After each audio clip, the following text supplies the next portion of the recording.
Top quality और consistent performance के लिए सिर्फ सिल्वर पंप नाम याद रखना। ಹೆಬ್ಬಾಳ ಫ್ಲೈಓವರ್ ಮಾರ್ಗವಾಗಿ ಬರುವಂತವರು ಇವತ್ತು ಮತ್ತು ನಾಳೆ 2 ದಿನ ಪರ್ಯಾಯ ಮಾರ್ಗ ಅನುಸರಿಸೋದು ಸೂಕ್ತ. ಆದರೆ ಅದಕ್ಕೂ ಕೂಡ ಟೈಮಿಂಗ್ಸ್ ಫಿಕ್ಸ್ ಆಗಿದೆ. ಯಾಕೆ ಅನ್ನೋದನ್ನು ಕೂಡ ಹೇಳ್ತೀನಿ. ಏರ್ಪೋರ್ಟ್ ಮಾರ್ಗದಿಂದ ಯಲಹಂಕ ಭಾಗದ ಈ ಒಂದು ಹೆಬ್ಬಾಳ ಫ್ಲೈಓವರ್ ಅನ್ನ ದಾಟಬೇಕಾದ್ರೆ ಇವತ್ತು ಮತ್ತು ನಾಳೆ ಬಂದ್ ಮಾಡ್ತಾರೆ. ರಾತ್ರಿ 11:30ರಿಂದ ಬೆಳಗಿನ ಜಾವ 5 ಗಂಟೆವರೆಗೆ. ಅಂದರೆ ಇವತ್ತು ಶುಕ್ರವಾರ ಮತ್ತು ನಾಳೆ ಶನಿವಾರ ರಾತ್ರಿ 2 ದಿನಗಳು ರಾತ್ರಿ 11:30ರಿಂದ ಬೆಳಗಿನ ಜಾವ 5 ಗಂಟೆವರೆಗೂ ಈ ಒಂದು ಫ್ಲೈಓವರ್ನ ಹೆಬ್ಬಾಳ ಫ್ಲೈಓವರ್ ಏನಿದೆ ಇದನ್ನು ಕಂಪ್ಲೀಟ್ ಆಗಿ ಬಂದ್ ಮಾಡ್ತಾರೆ. ಯಾಕಪ್ಪ ಅಂದರೆ BBMP ಅವರು ನೀವು ನೋಡ್ತಾ ಇರ್ಬೋದು, ಇಲ್ಲಿ ಡಾಂಬರೀಕರಣ ಕೆಲಸ ಮಾಡ್ತಾ ಇದ್ದಾರೆ.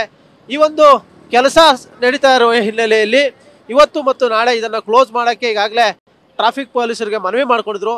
ಅದರಂತೆ ಟ್ರಾಫಿಕ್ ಪೊಲೀಸರು ಕೂಡ ಒಂದು ಅನುಮತಿಯನ್ನು ಕೊಟ್ಟಿದ್ದಾರೆ. ಈ ಒಂದು ಡಾಂಬರೀಕರಣ ಸರಾಗವಾಗಿ ನಡಿಬೇಕು. ಆ ಒಂದು ದೃಷ್ಟಿಯಲ್ಲಿ ಇವತ್ತು ಮತ್ತು ನಾಳೆ ರಾತ್ರಿ ವೇಳೆ ಮಾತ್ರ, ಅಂದರೆ ರಾತ್ರಿ 11:30ರಿಂದ ಬೆಳಗಿನ ಜಾವ 5 ಗಂಟೆವರೆಗೆ ಕಂಪ್ಲೀಟ್ ಆಗಿ ಈ ಒಂದು ಹೆಬ್ಬಾಳ ಫ್ಲೈಓವರ್ ಕ್ಲೋಸ್ ಮಾಡಲಾಗುತ್ತೆ. ಹಾಗಾಗಿ ಏರ್ಪೋರ್ಟ್ ಮಾರ್ಗದಿಂದ ಯಲಹಂಕ ಭಾಗದಿಂದ, ಬ್ಯಾಟ್ರಾನ್ಪುರ ಭಾಗದಿಂದ ಮತ್ತು ಈ ಕಡೆ KR ಪುರಂ ಭಾಗದಿಂದ ಯಾರೆಲ್ಲ ಬರ್ತಾರೋ ಅವರು ಪರ್ಯಾಯ ಮಾರ್ಗವನ್ನು ಬಳಸಬೇಕು. ಪರ್ಯಾಯ ಮಾರ್ಗವಾಗಿ ಕೆಳಭಾಗದಲ್ಲಿ ನೀವು ಕೊಡಗಳ್ಳಿ ಗೇಟ್ ಭಾಗದಲ್ಲಿ ಬಂದರೆ ಸರ್ವಿಸ್ ರಸ್ತೆ ಏನು ಸಿಗುತ್ತೆ, ಸರ್ವಿಸ್ ರಸ್ತೆಯಲ್ಲಿ ಬಂದು ಬಲಗಡೆ ತಿರುಗಿಕೊಂಡ್ರೆ ನಿಮಗೆ ತುಮಕೂರು ರಸ್ತೆ ಕನೆಕ್ಟ್ ಆಗುತ್ತೆ. ತುಮಕೂರು ರಸ್ತೆ ಮುಖವಾಗಿ ಅಲ್ಲಿ ಕುವೆಂಪು ನಗರ, ಸಂಜಯ ನಗರ ಮಾರ್ಗವಾಗಿ ಸದಾಶಿವರ ನಗರ ತಲುಪಿ ನೀವು ಸೀದಾ ಗಾಲ್ಫ್ ಕ್ಲಬ್ಬು ಮತ್ತು ಕಾವೇರಿ ಜಂಕ್ಷನ್ ಬಳಿ ತಲುಪಬಹುದು.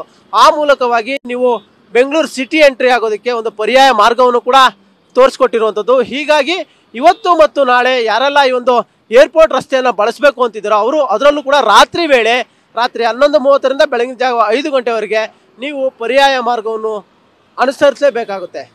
ಕ್ಯಾಮರಾ ಪರ್ಸನ್ ವಿಷ್ಣುವರ್ಧನ್ ಜೊತೆ ಶಿವರಾಜ್ ಕುಮಾರ್, TV9 ಬೆಂಗಳೂರು.